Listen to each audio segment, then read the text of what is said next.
भगवान की जय हो।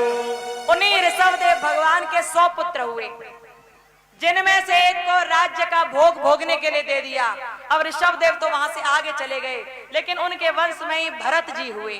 भरत जी ऐसे जो भगवान की प्राप्ति करना चाहते थे, एक जन्म में ब्राह्मण के पुत्र बने, भगवान का ध्यान किया, लेकिन उसी जन्म में उनकी मृग से जरा मन प्रीत हो गई, एक हिरण से जरा उनका मन लग गया, हिरण के बालक से मन लग गया। तपस्या कर रहे हैं जंगल में, लेकिन हिरण का बच्चा देखा और मन लग गया। अब मन कैसे लग गया? एक बार की बात थी जब भरत जी थे, वो भरत जी राज्य का भोग भोग कर जंगल में चले गए तपस्या करने के लिए। तभी उन्होंने देखा कि एक गर्भवती हिरणी जल पीने के लिए नदी के किनारे आई थी, लेकिन इतने में ही एक शेर ने दहाड़ मार दी। वो हिरणी घबरा गई और उसने छलांग मारी। जैसे ही छलांग मारी तो हिरणी के गर्भ में जो बालक था वो नीचे गिर गया। हिरणी गिरकर मर गई। बालक को उठा लिया भरत जी ने।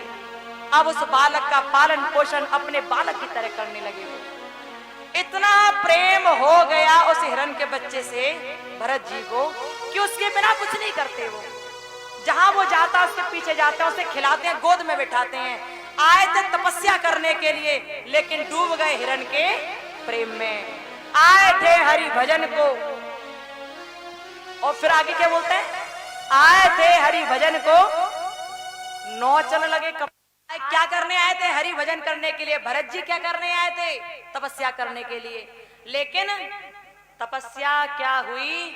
वो तो उस हिरण के बालक के प्रेम में पड़ गए, और ऐसे प्रेम में पड़े कि एक बार ऐसा हुआ कि हिरण का बच्चा हिरण के झुंड को देखकर पीछे पीछे चला गया। और जब पीछे चला गया तो भरत जी ने बहुत उसे खोजने का प्रयास किया, लेकिन वो कहीं नहीं मिला। जब नहीं मिला तो उसी हिरण के बच्चे की याद करते करते भरत जी ने अपने प्राणों का त्याग कर दिया। और बताते हैं अंतमति सोगति, जो भी थोड़ी देर पहले बताई थी, किसके लिए बताई थी हमने? अंतमति सोगति किसके लिए बताई थी?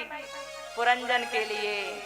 अंतिम समय आप जो सोचते हो ना, वहीं आपको जाना होता है। भरत जी ने सोचा हिरण के बारे में, तो अगला जन्म उनका मृग योनि में हुआ, वो हिरण बन गई। और जब हिरण बन के पैदा हुए तो सारी बात याद थी कि मैंने पिछले जन्म में भगवान का ध्यान किया था, लेकिन सिर्फ एक हिरण के बालक की वजह से मैं मोह में पड़ गया, और आज मैं भी हिरण बनकर पैदा हुआ हूँ। भरत जी को सब याद था। अब उन्होंने उस जन्म में सोचा कि मैं जल्दी से जल्दी अपने शरीर को त्याग दूंगा, क्योंकि मैं इस मृग योनि में पड़े रहना नहीं चाहता। भरत जी जो हिरण बनकर आए हैं, अब उन्होंने खाना पीना सब छोड़ दिया, भोजन ग्रहण नहीं करते, कुछ नहीं करते, जल भी छोड़ दिया। और जब अन्न जल छोड़ दिया तो अंत में उन्हें उनके हिरण के शरीर से मुक्ति मिल गई। अब भरत जी का तीसरा जन्म हुआ, और तीसरे जन्म में वो ब्राह्मण पुत्र बनकर पैदा हुए, और तीसरे जन्म में भी उनका नाम भरत पड़ा। बोलो भरत जी भगवान की जय हो। भरत पड़ा उनका नाम।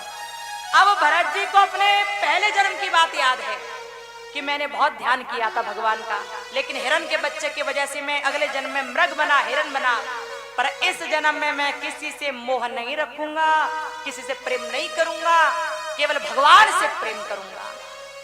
भरत जी ये बात सोच रहे थे। इस जन्म में क्या कर रहे हैं वो पूरे दिन आराम से बैठे रहते हैं, भगवान का ध्यान करते हैं और खाते पीते रहते हैं। जब घर के भाई लोग कहते हैं कुछ काम कर आओ, बैठे बैठे क्या कर रहे हो, कभी कमाई भी कर लिया करो, तो वो कहते हैं मुझसे तो भैया कुछ नहीं होता, बस खाना खाना जानता हूं, करना कुछ नहीं जानता।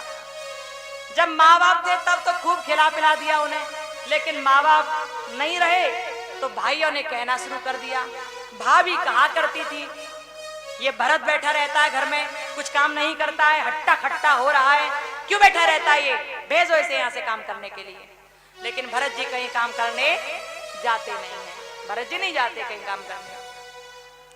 तभी एक बार की बात कि भरत जी के भैया ने कहा तू पूरे दिन यहाँ बैठा रहता है हट्टा खट्टा सा, कुछ नहीं कर सकता, तो खेत में चला जाया कर, वहां चला जाया कर, वहां पर जो भी पशु पक्षी आया करें उन्हें भगा दिया कर, जा वहां चला जा। और ध्यान रखना कि कोई भी चिड़िया खेत में रखे अनाज को न चुगे, कोई भी जानवर अनाज को न खाए, चला जा जा चला जा। भरत जी ये बात सुनकर मुस्कुराते हुए खेत में चले गए और वहां जब पहुंचे तो जो भी कोई जानवर आता है वो देखकर मुस्कुराते हैं, जो भी कोई पक्षी वहां आता है वो देख देख कर मुस्कुराते हैं। पूरा खेत लगा हुआ है और वहां बहुत सारी चिड़िया आती हैं अनाज खाने के लिए। एक दिन हुआ, 2 दिन हुआ, भरत जी रोज देखते हैं कि चिड़िया अनाज खा रही हैं, जानवर ये अनाज खा रहे हैं, भरत जी रोज देखते हैं। एक बार ऐसा हुआ कि भरत जी की भाभी ने भरत जी के भैया से कहा, एक बार आप जाकर देखना कि भरत को कई दिन हो गए, वो सही तो है ना और सही से अपने खेत को देख रहा है कि नहीं देख रहा, जाकर देखना।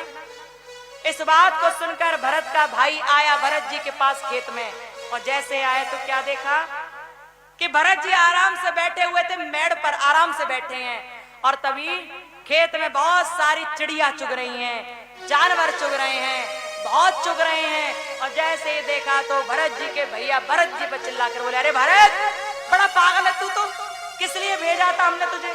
हमने तुझे भेजा था कि तू ध्यान रखना खेतों में पड़े हुए अनाज का, लेकिन तू ध्यान ही नहीं रख रहा। देख तेरे सामने चिड़िया खा रही है पूरे अनाज को और तू हंस रहा है, क्या कर रहा है ये? तू तो बड़ा दुष्ट है, तुझे तो बिल्कुल परवाह नहीं, कितनी मुश्किल से हम अनाज पैदा करते हैं और तू इन चिड़ियों पर लुटवा दे रहा है। जैसे ही कहा तो भरत जी मुस्कुराकर बोले, भैया ये सब भगवान के द्वारा बनाया हुआ है, आप भी, मैं भी, ये चिड़िया भी, ये खेत भी, ये दाने भी, सब प्रभु की कृपा से है भैया, याद रखिए, इसलिए खाने दीजिए चिड़ियों को। लेकिन तभी भरत जी का भाई नाराज हो गया, चिल्लाने लगा। पर भरत जी को गुस्सा नहीं आया, क्रोध नहीं आया, प्रेम से कहने लगे, भैया ये तो चिड़िया है, खाने दो।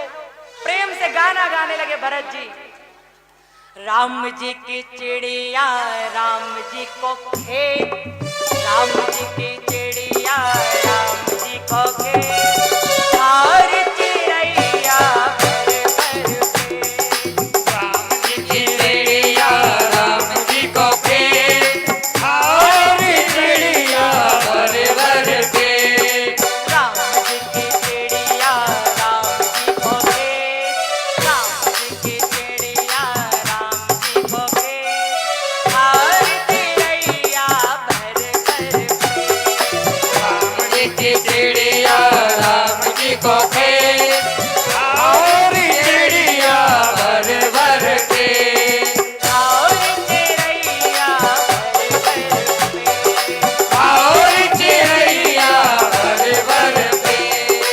और चिड़ैया भर भर पेट।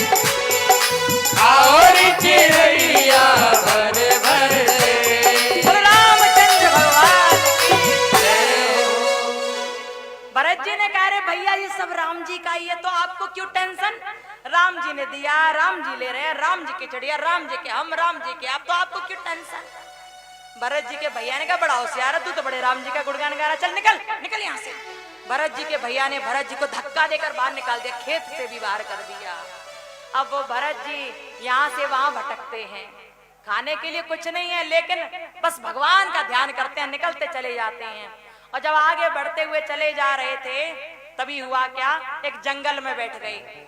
जंगल में वो इस ओर बैठे, लेकिन दूसरी ओर एक तांत्रिक था। तांत्रिक के पास कुछ लोग कुछ काम कराने आए थे। अब तांत्रिक ने उन व्यक्तियों से कह दिया, तुम्हारा काम तभी पूरा होगा जब एक आदमी की बलि दे दोगे। अब बलि किसकी दें? तांत्रिक ने कहा कि कोई तुम्हें जंगल में मिल जाओ, उसे पकड़ लाओ। वो लोग दौड़ते हुए गए, जंगल में मिल गए भरत जी, और जैसे भरत जी मिल गए भरत जी को पकड़ लिया, चल चल चल। भरत जी ने पूछा ही नहीं कि कहां ले जा रहे हो, कह रहे चल चल रहे चल। अब भगवान का जो भक्त होता है उसे डर नहीं होता, चाहे जहां ले जा, करेगा क्या, हमारा ले जा चल। भरत जी ने कहा चलो चलो चलो, बैठा हूं, चलो ले चलो। लोग पकड़कर उसे तांत्रिक के पास ले गए। तांत्रिक ने कहा तुम्हारी बलि यहाँ दी जाएगी, खुश हो? भरत जी बोले दुख भी नहीं हूं, दुखी भी नहीं हूं, जो करना है करो। हुआ क्या, तभी भरत जी की बलि देने के लिए तैयार किया गया। भरत जी को उनका सर नीचे किया गया, काली मैया की बहुत बड़ी सी मूर्ति लगी थी सामने। भरत जी ने देखा कि माता सामने खड़ी है, भरत जी झट से झुक गए, और जैसे ही तांत्रिक ने बलि देना चाहा, त्यों ही भरत जी तो झुके हुए हैं, और मुस्कुरा रहे हैं, माता काली के बारे में सोच रहे हैं। तांत्रिक उनके गर्दन को काटना चाह रहा है। भरत जी ने कुछ नहीं कहा, लेकिन जैसे ही तलवार गर्दन के पास आई तभी माता काली स्वयं प्रकट हो गई। बोलो काली मैया की जय हो। माता काली प्रकट हुई और उन्होंने प्रकट होकर उस खड़ग को, उस तलवार को पकड़ लिया, तांत्रिक का नाश किया, उन लोगों को वहां से भगा दिया। भरत जी से कहा, भरत बावरे हो क्या? ये तांत्रिक तुम्हें मारने आया, तुम्हें मार रहा था, तुम कुछ नहीं बोल पाए? तुम भगवान के सच्चे भक्त हो और भक्त ऐसे मर जाए, ये नहीं हो सकता, इसलिए मुझे आना पड़ा। भरत जी मुस्कुराकर बोले, माँ मैं कुछ कह सकता था लेकिन मैंने नहीं कहा। जानती हो क्यों? क्योंकि जब इन्होंने मुझे यहाँ पर लेकर आए, ये लोग इन्होंने मुझे झुकाया तो मैंने देखा कि मेरी माँ मेरे सामने खड़ी है, मेरी माता मेरे सामने है। और जब मेरी माता मेरे सामने खड़ी है तो मेरी माँ के सामने उसके बालक को कौन मार सकता है? किसकी इतनी औकात जो माँ के सामने एक बालक को हाथ में लगाया जाए? माता मैं जानता था कि आप मेरी रक्षा करने के लिए जरूर आएंगी, और जब माँ ही सामने खड़ी है तो बालक अपनी रक्षा करके क्या करेगा? माँ है ना, बचा लेगी। माँ होती ही ऐसी है, माँ के सामने कोई उसके बालक को छू नहीं सकता है, हाथ नहीं लगा सकता। काली माता मुस्कुराने लगी और बोली, भरत अब आगे जाओ। भरत जी अब आगे बढ़ते चले गए, चलते गए चलते गए, चलते चलते और जंगल में पहुंच गए। उन्होंने देखा कि जब वो जंगलों में जा रहे थे तो एक पत्थर की शिला पर बैठ गए। वहां देखा कि एक राजा पालकी में सवार होकर जा रहा है, उसे कहार ढो रहे हैं। भरत जी वहां से अलग चले गए, लेकिन जब वो चारों कहार उस पालकी में राजा को बिठाकर ले जा रहे थे तभी एक कहार बीमार हो गया, गिरने लगा। तीनों कहारों ने राजा से कहा, महाराज हम चारों में से एक बीमार हो गया है, अब 3 लोग तो ले जा नहीं सकते पालकी को, चौथा कहां से लाएं? राजा जिसका नाम राजा रहुगण था, वो रहुगण कहने लगा कि जाओ जाकर किसी को पकड़ लाओ, कोई तो होगा, पकड़ लाओ। अब तीनों कहार गए, ढूंढते रहे कि कोई मिल जाए मिल जाए। भरत जी मिल गए, भरत जी मिल गए। भरत जी को फिर पकड़ ले गए कि चलो कहार बनोगे। भरत जी ने कहा, ले चलो जहां ले जाना, चलो। ले गए वहां पर और कह दिया कि तुम ऐसा करना कि आगे वाले बांस को पकड़ लेना, कहार बनना, 2 आगे लगो 2 पीछे लगे। भरत जी का शरीर बड़ा हृष्ट पुष्ट था, अकेले भरत जी आगे लगा दिया, 3 कहार पीछे लग गए। राजा रहुगण पालकी में सवार होकर जा रहे थे, तभी जब पालकी ले जाई जाने लगी, भरत जी ने देखा कि एक तरफ से कुछ छोटे छोटे चींटे, कुछ कीड़े चल रहे थे। भरत जी ने पैर उठाकर आगे बढ़ाया, और जब पैर आगे बढ़ाया तो पालकी थोड़ी सी हिल गई। भरत जी एक चींटी को भी नहीं मार सकते थे, वो कहते थे कि हर एक में भगवान बसता है, मुझे नहीं मारना चाहिए, सब में बराबर प्राण होता है। भरत जी जैसे जैसे चींटियों को, जीव जंतुओं को देखते हैं, छोटे छोटे सूक्ष्म जीवों को देखते हैं, उन्हें भी नहीं मारते, निकलते चले जाते हैं। अब जब आगे बढ़ते जा रहे थे, पालकी बार बार हिल जाती थी, रहुगण बार बार गिरने से बचता था। तभी एक बार तो जब आगे निकलने लगे तो एक खेत पड़ा। अब खेत में तो आप जानते हो पानी लगाते तो मेड़ होते हैं, बीच में से पानी निकल के जाता, आप तो सब गांव के जानते हो, शायद हमें शायद इतना नहीं पता, लेकिन पानी जाता ना खेतों में एक क्यारी में से होकर, तो ऐसे ही क्यारी बीच में पड़ी, थोड़ी चौड़ी थी। भरत जी निकल के जा रहे थे, राजा रहुगण की पालकी कंधे पर लेकर ऐसे जा रहे थे, और पीछे से 3 कहार भी थे, और जैसे ही निकलने लगे तो बीच में पानी दिखाई दिया। भरत जी ने लंबी सी छलांग लगाई, और जैसे लंबी सी छलांग लगाई पालकी हाथों से छूट गई, नीचे गिर गई, और जैसे ही नीचे गिरी रहुगण राजा नीचे जा पड़े। राजा रहुगण नीचे गिरकर भरत जी से बोले, अरे दुष्ट, इतना हट्टा खट्टा हुआ है तू, इतना बड़ा शरीर है तेरा, लेकिन तूने क्या कर दिया, मुझे गिरा दिया, तूने अच्छा नहीं किया, अरे तेरा खाना पीना कहाँ जा रहा है? राजा रहुगण ने बहुत सारी वचन कहे जो अच्छे नहीं थे। भरत जी मुस्कुराकर बोले, महाराज आप कहाँ जा रहे थे? रहुगण ने कहा कि मैं वहां पर आश्रम में जा रहा था, मैं भगवान की भक्ति करने के लिए, सत्संग के लिए जा रहा था। राजा रहुगण की बात सुनकर भरत जी बोले, जा रहे हो सत्संग के लिए और इतने बुरे बुरे शब्द निकालते हो, करते हो भगवान का सत्संग और इतनी बुरी बातें कहते हो, नहीं कहना चाहिए ना। आप धर्मात्मा हो और धर्मात्मा धर्म का कार्य करे, वो अधिक श्रेष्ठ है ना। कहते हैं कि भरत जी ने राजा रघुवंश को वहीं बैठे बैठे उपदेश दे दिए कि प्रभु ये शरीर है, इसका एक दिन नाश होना है, लेकिन आप थोड़ा सा शरीर में लगने से इतने नाराज हो गए। नाराज नहीं होना चाहिए था आपको भगवान, नाराज मत होइए। भरत जी ने राजा रघुगण को उपदेशित किया और ऐसा उपदेश दिया कि रघुगण को नतमस्तक होना पड़ा भरत जी के चरणों में। बार बार बोले कि प्रतीत होता है कि आप तो कोई ब्राह्मण पुत्र हैं, कोई विद्वान हैं जिन्होंने मुझे उपदेश दिया। प्रभु मैं समझ गया कि वास्तव में सत्संग क्या है, भगवान का नाम क्या है, मैं जान गया। कहते हैं भक्तों कि ये जो राजा रघुगण था ना, ये वही है जो एक हिरण का बच्चा था जिसके मुंह में भरत जी डूब गए थे। वही हिरण का बच्चा आगे चल के राजा रघुगण बना है और वही भरत जी तीसरे जन्म में भरत जी बने। और भरत जी ने राजा रघुगण को उपदेश दिया और जब तक भरत जी यहाँ रहे उन्होंने हर प्रकार से सुंदर भक्ति की और जब समय पूरा हुआ भगवान के धाम में प्रस्थान कर गए। ऐसे ही राजा रघुगण जब तक रहा भोग भोगा भगवान की भक्ति की और जब समय पूरा हुआ वो भगवान के धाम में प्रस्थान कर गया। बोलो भक्त वत्सल भगवान की जय हो। भगवान के नाम की कितनी बड़ी लीला होती है, कितनी बड़ी कृपा और कितनी बड़ी मेहरबानी होती है भगवान के नाम में कि जो भी कोई सच्चे मन से लेता है वो स्वयं भी तरता है और जगत को भी तार देता है। तभी तो कहते हैं कि प्रभु के नाम को लेते रहो, भगवान के नाम को लेते रहो, क्योंकि प्यारे पता नहीं कि जिंदगी कब तक चलेगी, इसलिए भगवान का नाम लेते रहना चाहिए। एक बात कहते हैं कि जब तक जीव चल रही है तब तक चला लो, लेकिन चलाओ किसमें? काहे में जीव चलानी है? किसी को गाली देने में नहीं चलानी है। लोग तो गाली देने के लिए तैयार रहते हैं कि इसी में अपनी जीव को चला लो, लेकिन प्यारे गाली देने में जिव्या को चलाया तो क्या चलाया? चलाना है भगवान की भक्ति में चलाओ, भगवान के भजन में चलाओ, भगवान का भजन बोलो, उनका सुंदर कीर्तन करो इस जिव्या के द्वारा, क्योंकि कल का भरोसा नहीं कि ये चलेगी या नहीं चलेगी। एक ने बहुत सुंदर तरह लिखा, एक विद्वान ने बड़ा सुंदर लिखा, क्षण भंगुर जीवन की कलिका। क्या लिखा? क्षण भंगुर जीवन की कलिका, कल प्रातः काल खिली न खिली, मलयाचल की सुच शीतल गंध, समीर बयार चली न चली, कल काल कुठार लिए फिरता, तन नम्र है चोट झिली न झिली, रट ले हरि नाम हरि रसना,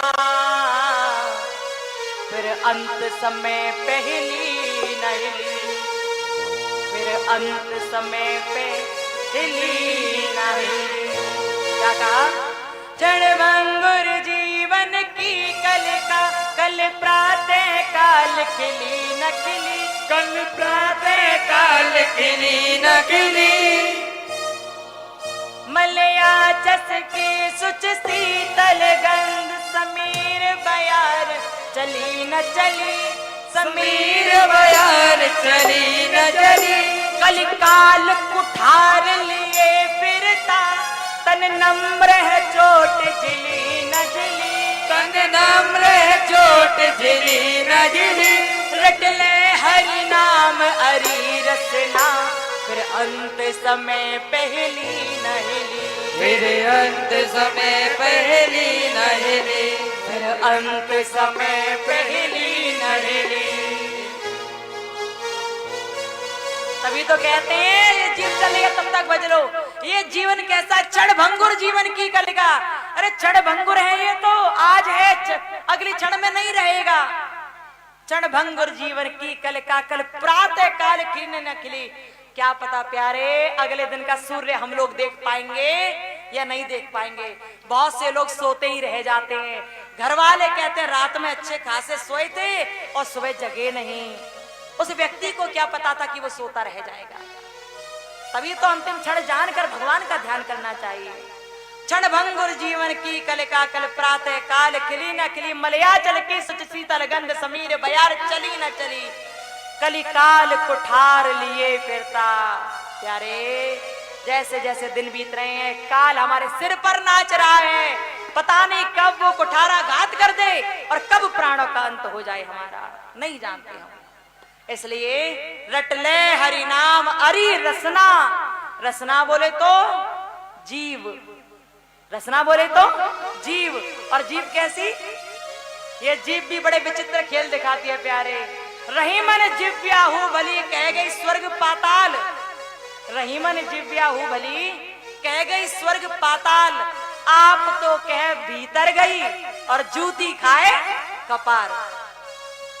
ऐसी होती है जिव्या। कैसी? यदि बुरी बात कह दे तो सामने वाला इतने जूते मारता है सहन नहीं किए जाते। लेकिन जीव का काम क्या है? कहना कहकर निकल ली वो अंदर, अब शांत है। पिटेगा कौन? व्यक्ति का सिर। इसलिए इससे बोलो भी तो क्या बोलो? अच्छा बोलो, भगवान का नाम बोलो, जो कोई मिले सबसे राम राम राधे राधे बोलो, ताकि सामने वाला जो दुश्मन होगा ना उसे भी आनंद आएगा कि कम से कम मेरे सामने ये प्रणाम और राम राम तो कह रहा है, भगवान का नाम तो ले रहा है।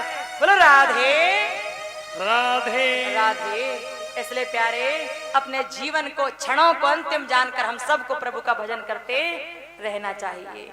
श्री सुखदेव जी महाराज राज ऋषि परीक्षित को कथा सुनाते जाते हैं और कथा सुनाते हुए कहते हैं, राज ऋषि परीक्षित, इस प्रकार मैंने तुम्हें ऋषभ देव और भरत की कथा सुनाई, जड़ भरत की कथा सुनाई। तुमने ध्यान से सुना, आगे सुनो, आगे बताता हूँ।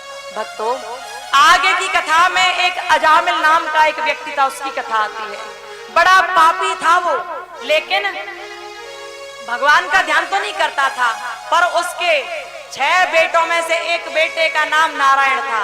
कहीं कहीं 6 बेटे बताते हैं और कहीं 10 बेटे बताते हैं उसके। तो सबसे छोटे बालक का नाम नारायण था। उसने, उस अजामिल ने जिंदगी भर कोई बढ़िया काम नहीं किया, इसलिए जब वो मरने वाला हुआ तो यम के दूत उसे लेने आए। पर वो घबरा गया और अपने छोटे पुत्र को आवाज लगाकर बोला, नारायण बचा लो मुझे, बचा लो मुझे, बचा लो। उसके पुत्र नारायण ने तो बात नहीं सुनी, लेकिन जो बैकुंठ में नारायण बैठे हैं उन्होंने वो बात सुन ली। बोलो नारायण भगवान की जय हो। और जब उन्होंने सुनी तो उन्होंने अपना रथ भेज दिया, अपने द्वारपाल भेज दिए और उन्हें भेज दिया और कहा, जाओ ले आओ मेरे भक्त को। प्रभु का नाम भूल से भी कोई ले ले मरते समय तो उसे भी भगवान परम गति प्राप्त करा देते हैं, परम गति दे देते हैं उसे भी।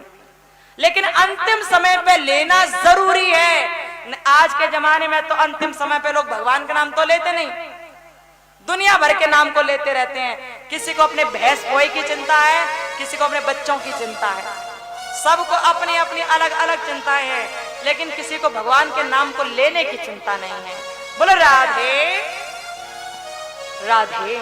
सुखदेव जी महाराज कथा को और आगे बढ़ाते हैं और कथा को आगे बढ़ाते हुए कहते हैं कि एक बार की बात हुई जब देवगुरु बृहस्पति नाराज हो गए थे देवताओं से। नाराज क्यों हो गए?